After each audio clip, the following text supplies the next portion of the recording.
how to add multiple languages to Shopify store.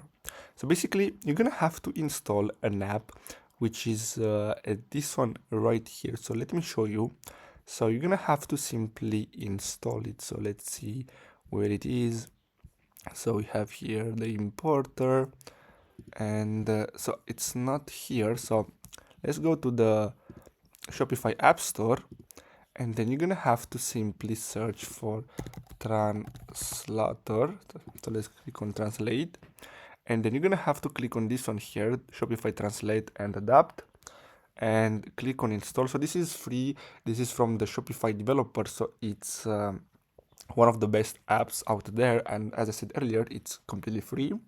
So basically what you're gonna have to do next is simply wait until this loads up, and then as you can see, you're gonna have to simply click on manage here. As you can see, we have English, and we can simply add other languages. As you can see here, we have multiple languages. I'm gonna choose Albanian, and then you can simply click on translate and adopt, and basically the AI will do all the translation. So click on auto translate, then click on translate again, and basically that's all you have to do. So I hope you found this video helpful. Thanks for watching.